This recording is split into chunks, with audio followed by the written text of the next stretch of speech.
చందనం శీతలం లోకే చందనాదపి చంద్రమాః చంద్రచందనయోర్మధ్యే శీతలా సాధు సంగమః.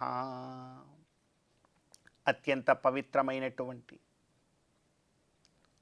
పురుషోత్తముడే మనకు అనుగ్రహించినటువంటి ఈ అధిక జ్యేష్ఠ మాసంలో శుభోదయ సమయాన దేవదేవుడైనటువంటి కలియుగ ప్రత్యక్ష దైవమైనటువంటి ఆ శ్రీ వెంకటేశ్వర స్వామి వారిని, పురుషోత్తముణ్ణి ఎంతగానో భక్తి ప్రపత్తులతో విశేష కైంకర్యాన్ని, శరణాగతిని స్వామికి మనం సమర్పణం చేస్తూ ఈ అధిక జ్యేష్ఠ మాస శుభోదయ సమయాన్ని మనం చరితార్థం చేసుకుంటూ ఉన్నాం.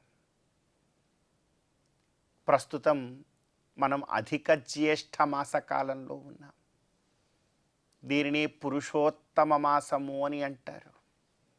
ఈ కాలంలో, ఈ మాసంలో విశేష కర్తవ్యం అంటూ మరొకటి ఏది కూడా లేదు పురుషోత్తముడి యొక్క ఆరాధన కన్నా. ఎంతగా ఈ మాసంలో పురుషోత్తముడి యొక్క ఆరాధనము, సాధు జనులను దర్శించడము, విశేష పుణ్యక్షేత్రములను వీక్షించడము, పుణ్య నదీ స్నానములను ఆచరించడం ఈ ప్రధానమైనటువంటి కార్యం. మరి ఈ మాసంలో మనందరి యొక్క కర్తవ్యం. అందుకే అంటున్నారు పెద్దలు, చందనం శీతలం లోకే చందనాదపి చంద్రమాః. ఈ లోకంలో అందరూ అంటారు చందనము చాలా శీతలంగా ఉంటుంది. అందుకే తిరుమలగిరులలో కూడా మనమందరం కూడా తలనీలాలు సమర్పించగానే అంత చందనము తీసి ఆ శిరస్సుకు రాసుకుంటాం. ఎందుకంటే చల్లగా ఉంటుంది, మంచి చేయాలి. చందనం శీతలంలోకి, అంతకన్నా శీతలం ఏమిటో తెలుసా? చందనాదపి చంద్రమాః. చంద్రుడు ఇంకా శీతలం, చంద్రుడు ఇంకా చల్లగా ఉంటాడు. కానీ మనం అనుకుంటాము చందనము చంద్రుడే చల్లగా ఉంటుంది అని. దానికన్నా చల్లనైనటువంటిది మరొకటి ఉన్నదట. ఏమిటది? చందనయోర్మధ్యే శీతల సాధు సంగమః. సాధు సంగమం, సాధు సంగమము అంతకన్నా చల్లదనాన్ని ఇస్తుంది, ప్రశాంతతనిస్తుంది ఈ మానవ జీవితంలో అని శాస్త్రం చెప్తుంది.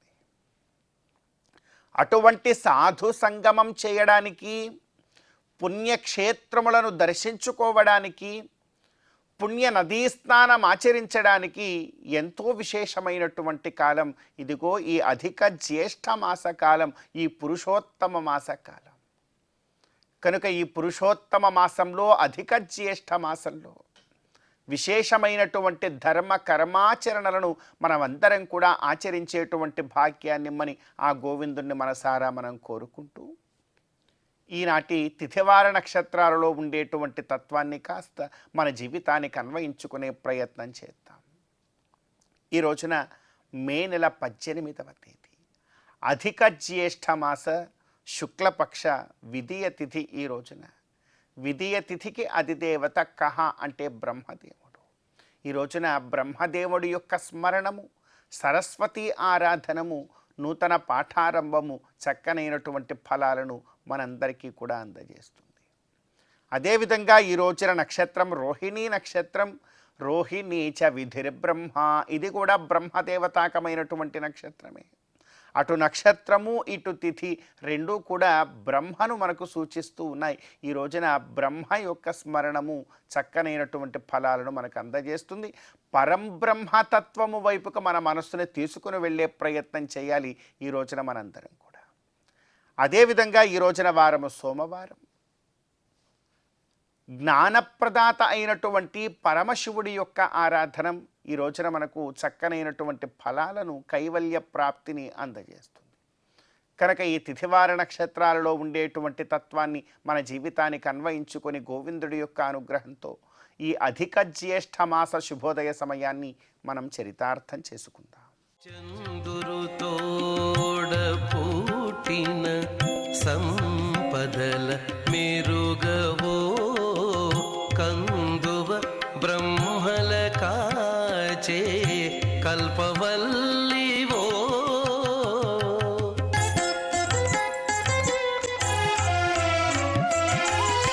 అందిన గోవిందునికి అండనే తోడు నీడై ఉండానవు మా ఇంటనే ఉండవమ్మా అమ్మా జయలక్ష్మి వరలక్ష్మి సంగ్రామ వీరలక్ష్మి ప్రియురాలవై హరికి బెరసితివమ్మా.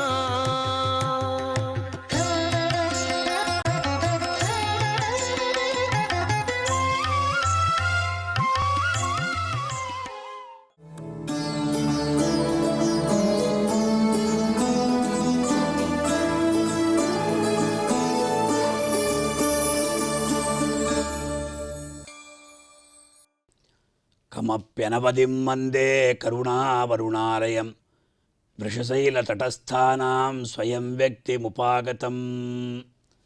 ప్రియ భాగవతోత్తములారా, ఈ శుభోదయం వేళ శ్రీవారి వైభవం అనే కార్యక్రమంలో మనం ఈనాడు శ్రీ వెంకటేశ్వర స్వామి ఘంటాస్వరూపులైనటువంటి వేదాంత దేశికుల వారి చేత రచించబడినటువంటి దయాశతకం అనే స్తోత్రంలో ఒక శ్లోక వైభవాన్ని తెలుసుకునే ప్రయత్నం చేద్దాం. భగవంతుడు మనకు కరచరణాది వైభవాలంతా కూడా ప్రసాదించాడు. ప్రసాదించినటువంటి ఈ కరచరణాది అవయవాల్ని మనం ఉపయోగించుకోవాలి, సద్వినియోగపరుచుకోవాలి. ఇది ఒక సువర్ణావకాశం. అంచేత దేశికుల వారు స్వామివారిని, వెంకటేశ్వర స్వామివారిని, అలాగే దయాదేవిని ప్రార్థిస్తున్నారు. అవిదిత నిజయోగక్షేమమాత్మానభిజ్ఞం గుడలవరహితం మాం గోప్తు కామాదయేత్వం పరవతి చతురైస్తే విభ్రమై శ్రీనివాసే బహుమతి మనపాయాం విందసి శ్రీధరణ్యో. అద్భుతమైనటువంటి శ్లోకం ఇది. దయాదేవి ఏ ప్రకారంగా భక్తుల్ని అనుగ్రహిస్తూ ఉన్నది. శ్రీనివాసుని యొక్క కృప, శ్రీనివాసుని యొక్క అనుగ్రహం, శ్రీనివాసుని యొక్క ప్రసాదం ఏ ప్రకారంగా భక్తులపైన పడుతుంది అని దయాదేవి ఎల్లప్పుడూ కూడా ఉత్సాహంతో పనిచేస్తూ ఉన్నదట. మనం ఎటువంటి వాళ్ళమండి? దేశికుల వారు నైత్యానుసంధానం చేసుకుంటూ అవిదిత నిజయోగ, అమ్మా దయాదేవి, యోగం అంటే ఏమీ తెలియదు. అవిదిత నిజయోగం. విదితం అంటే తెలుసుకోవడం, అవిదితం అంటే తెలుసుకోకపోవడం. నిజయోగం అంటే ఏమి నాకు యోగం ఉందో తెలియదు. క్షేమం, యోగక్షేమాలు అని మనం చెప్తూ ఉంటాం. యోగక్షేమం వహామ్యహం అని భగవంతుని యొక్క మాట. యోగం అంటే ఏమిటి? క్షేమం అంటే ఏమిటి? యోగం అంటే కలవడం అని చెప్పుకుంటూ ఉంటాం. కానీ అలబ్ధస్య లాభ యోగ. ఏ వస్తువైతే మనం పొందలేమో ఆ వస్తువుని పొందడం అనేది యోగం. ఇది మన ఈరోజు చాలా యోగమండి అంటే కలిసి రావడం అంటే ఏమిటి అర్థం? ఇది దొరుకునో దొరకదో అనేటువంటి సంశయ స్థితిలో ఉన్నప్పుడు ఆ వస్తువు నాకు దొరికినది. అందువల్ల అలబ్ధస్య లాభ యోగ. ఏ వస్తువైతే దొరకలేదో ఆ వస్తువుని పొందడం యోగమైతే, క్షేమం అంటే ఏమిటి అన్నారు? లబ్ధస్య రక్షణం క్షేమ. ఏ వస్తువు మనకు దొరికినదో ఆ వస్తువుని రక్షించుకోవడమే క్షేమం. ఇదే యోగక్షేమాలు అని మనకు శాస్త్రం చెప్తుంది. కనుక అవిదిత నిజయోగక్షేమం. ఏది యోగమో ఏది క్షేమమో నాకు తెలియదు స్వామి. ఏది వచ్చిందో తెలియదు. వచ్చినటువంటి వస్తువుని ఎలా రక్షించుకోవాలో అది కూడా నాకు తెలియదు. ఆత్మ అనభిజ్ఞ, నా యొక్క స్వరూపం కూడా నాకు తెలియదు స్వామి. అటువంటి నన్ను గుణలవరహితం, లేశమంత గుణం లేదు, కాస్త గుణం లేనటువంటి, అంటే కొంతమందికి మంచి సుగుణాలు ఉంటాయి, నాకు ఏ గుణాలు లేవు. ఆ గుణాల్లో కూడా దుర్గుణం అనేది ఉన్నది, సుగుణం అనేది కాస్త కూడా లేదు, గుణలవరహితం.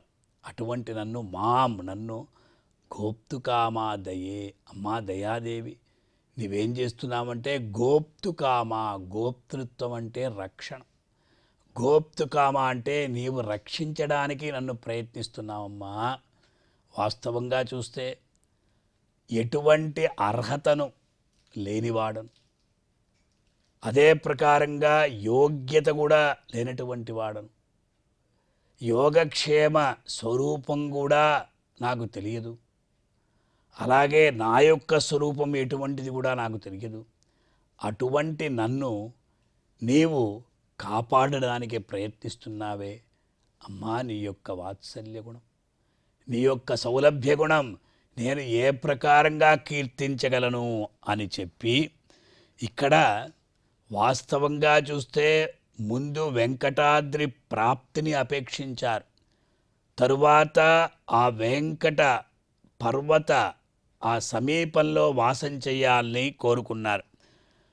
ఇప్పుడు గుణలేశం కూడా లేనటువంటి నన్ను కాపాడడానికై నీవు చేసేటువంటి ప్రయత్నాలు అమోఘమమ్మా అని తెలియజేస్తూ అవిదిత నిజయోగక్షేమం ఆత్మానభిజ్ఞం గుణలవరహితం మాం గోప్తు కామాదయేత్వం. అమ్మవారు ఎల్లప్పుడూ కూడా తన బిడ్డను రక్షించడానికై, తన బిడ్డను కాపాడడానికై ప్రయత్నిస్తూ ఉంటారు. ఇందులో ఎటువంటి సందేహం లేదు.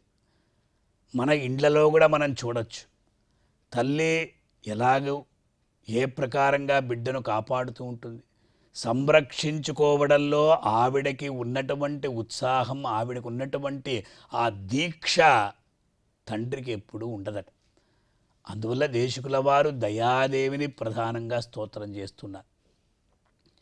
వాస్తవంగా శ్రీనివాస శతకం అని చెప్పవచ్చు కదా. ఎందుకు దయాశతకం అని చెప్పారంటే స్వామివారికి ఎన్ని గుణాలున్నా కూడా దయాగుణం లేకపోతే భక్తులెవ్వరు కూడా స్వామిని దర్శించుకో. అందువల్ల చెప్తూ ఉంటారు, బోధ బలైశ్వర్య వీర్యశక్తిముఖా దోషాభవేయురేతే ఇది నామదయే త్వయా వినాభూతా అన్నారండి. అంచేత దేశికుల వారు ఈ శ్లోకంలో నేను ఏమీ తెలియనటువంటి వాణ్ణి, నన్ను కాపాడడానికి నీవు అహర్నిశం శ్రమిస్తున్నావు కదమ్మా, నేను ఎలా కృతజ్ఞతలు తెలుపుకోగలను, నేను ఎల్లప్పుడూ రుణపడి ఉంటాను అని వారు వాపోతూ, మనం కూడా ఈ ప్రకారంగా స్వామివారి దగ్గర వేంచేసిన దయాదేవిని మనం కూడా కీర్తిస్తూ శ్రీనివాసుని యొక్క దివ్య అనుగ్రహాన్ని పొంది తరిద్దాం. ఓం నమో వెంకటేశాయ. 16 పన్నెలతో బంగారు పతిమా చెదరని వేదములా చిగురుబోడి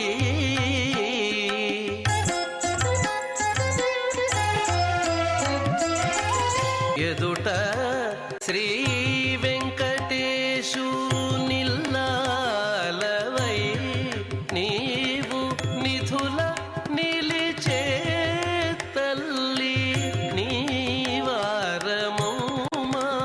అమ్మా జయలక్ష్మి వరలక్ష్మి సంగ్రామ వీరలక్ష్మి ప్రియురాలవై హరికి వెరసితివమ్మా అమ్మా జయలక్ష్మి వరలక్ష్మి సంగ్రామ వీరలక్ష్మి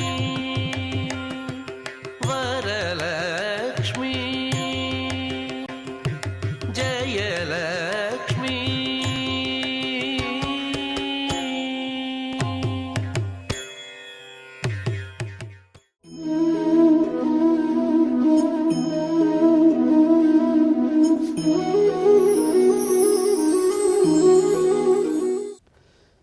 భారతీయ సంస్కృతిలో మనందరికీ కూడా శ్రీమద్ రామాయణం చాలా పూజనీయమైనటువంటి ఇతిహాసం. అందువల్ల రామాయణం గురించినటువంటి ఎన్నో చాటువులు శ్లోకాలు చాలా ప్రచారంలో ఉన్నాయి. సీతారామ గుణగ్రామ పుణ్యారణ్య విహారిణౌ వందే విశుద్ధ విజ్ఞానౌ కవీశ్వర కపీశ్వరౌ. ఇది బాగా ప్రసిద్ధమైనటువంటి చాటువు. అంటే సీతారాములకు సంబంధించినటువంటి పవిత్ర వృత్తాంతములు కలిగినటువంటి శ్రీమద్ రామాయణము అనే పుణ్యారణ్యంలో ఒక కవీశ్వరుడు ఒక కపీశ్వరుడు ఎప్పుడూ విహరిస్తూ ఉంటారండి. ఇందులో తాత్పర్యం అది. ఎప్పుడు వారు చాలా విజ్ఞాన సంపన్నులు, మహానుభావులు, పరమపూజ్యులు అందరికీ కూడా. ఆ కవీశ్వరుడు కపీశ్వరుడు ఎవరంటే, కవీశ్వరుడు అంటే వాల్మీకి, కపీశ్వరుడు అంటే హనుమంతుడు. ఈ ఇరువురు సీతారామ గుణగ్రామ పుణ్యారణ్య విహారిణౌ. ఆ సీతారాముల చరిత్రము అనే పుణ్యారణ్యంలో ఎప్పుడూ విహరిస్తూ ఉంటారు. కవీశ్వరుడు అంటే వాల్మీకి అనుకున్నాం కదా. వాల్మీకి ఆది కవి, మహర్షి. ఏ కవిజిహ్వ తోత నటించ సరస్వతి పాదనూపురోద్రేక ఝళంఝళర్భటులు దిక్కుల పిక్కటిలంగా. ఆ శుభశ్లోకుని, ఏ శుభశ్లోకుని మనసబ్జమున శోభిల తరకహంసము అట్టి వాల్మీకి మహర్షి శేఖరు అమేయ గుణాకరుణాశ్రయించదన్ అని కంకంటి పాపరాజు ఉత్తర రామాయణంలో మహాకవిని స్తోత్రం చేశారు. ఎలాగా? ఏ కవి జిహ్వ, ఏ మహాకవీశ్వరుని యొక్క జిహ్వాగ్రంపై తొలుత నటించే సరస్వతి అమ్మవారు వాగ్దేవి తొట్టతొలుతుగా ఏ కవీశ్వరుని జిహ్వపై నటించారు అమ్మవారు, నృత్యం చేశారు. అమ్మవారు నృత్యం చేస్తేనే కదా వాగ్దేవి ఆయన రామాయణం చెప్పాడు. ఏ కవి జిహ్వ తొలుత నటించే సరస్వతి, అది అమ్మవారు ఎలా నృత్యం చేశారంటే పాదనూపురోద్రేక ఝళంఝళర్భటులు దిక్కుల పిక్కటిలంగా. ఆ తల్లి యొక్క పాదనూపురముల యొక్క ధ్వనులు దిగ్దిగంతాలకు ధ్వనిస్తూ ఉన్నాయట. దిక్కుల పిక్కటిలంగా. ఏ శుభశ్లోకుని మనసాబ్జమున శోభిల తరక హంసము. సువిశాల సరస్సులలో హంస విహరిస్తూ ఉంటుంది. అలాగా వాల్మీకి యొక్క అంతరంగమనే సరస్సులో, వాల్మీకి యొక్క మనస్సులే సరస్సులో ఆ వికసించినటువంటి పద్మం రాముని కథ తారకహంసము. ఆ సరస్సులో విహరిస్తూ ఉంటాడు రాముడు. ఏ శుభశ్లోకుని మనసబ్జమున శోభిల తారకహంసము అట్టి వాల్మీకి మహర్షి శేఖరు అమేయ గుణాకరుణాశ్రయించదన్. శ్రీమద్ రామాయణం గురించినటువంటి ఎన్నో నాటకాలు రచించిన మహాకవులు కానీ, కావ్యాలు రచించిన మహాకవులు కానీ, శ్రీమద్ రామాయణ కల్పవృక్షం వరకు కూడా విశ్వనాథ గారు కూడా అత్యద్భుతంగా ఈ వాల్మీకి మహర్షిని స్తోత్రం చేశారు. ఎందుకంటే ఆయన కవీశ్వరవు కపీశ్వరవు అంటే హనుమంతుడు ఏ విధంగా రాముని యొక్క భక్తుడో బంటో, అలాగా వాల్మీకి కూడా ఆ వాంగ్మయ జగత్తును లోకానికి ఇచ్చినటువంటి మహానుభావుడు కాబట్టి అలా ప్రకాశించాడు. ఈ సంసారమదెన్ని జన్మలకు నేని మౌని వాల్మీకి భాషా సంక్రాంత రుణంబు తీర్పగలదా. సత్కావ్య నిర్మాణ రేఖా సామగ్రి రుణంబు తీర్పగలదా. కాకుచ్చుడౌ స్వామి గాథా సంపన్నము భక్తి తీర్చినడు ద్వైతాద్వైత మార్గంబులన్. అద్వైత సంప్రదాయంలో కానీ, ద్వైత సంప్రదాయంలో కానీ, విశిష్టాద్వైత సంప్రదాయంలో కానీ ఎన్నో వ్యాఖ్యానాలు శ్రీమద్ రామాయణానికి వచ్చాయంటే వారంతా కూడా ఆ వాల్మీకి మహర్షిని ఎంతో ఆరాధించి అటువంటివి మనకు అనుగ్రహించారు. అలాగే కపీశ్వరవు హనుమంతుల వారు హనుమంతుడికి రాముడే సామ్రాజ్యం, శ్రీరామచంద్ర ప్రభువు యొక్క సేవయే ఆయన పరమావధి. అన్నమాచార్య వారు వర్ణించారు కదా, ఓ దశముఖహర ఓ వెంకటపతి పదసరూరుహ పాలకుడా. బేడి ఆంజనేయ స్వామిగా మనం కీర్తిస్తాము.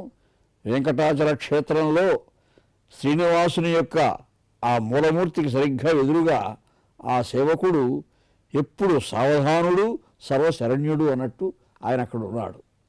అలా ఈ కవీశ్వరుడు, ఈ కపీశ్వరుడు శ్రీరామచంద్ర ప్రభువు యొక్క పవిత్ర చరిత్రను అధ్యయనం చేస్తున్నటువంటి భాగవతోత్తములు ఎవరైతే ఉన్నారో వారందరికీ కూడా వీరు ఆదర్శమూర్తులు, దిశానిర్దేశం చేసినటువంటి మహానుభావులు అని మనం ఆరాధించాలి.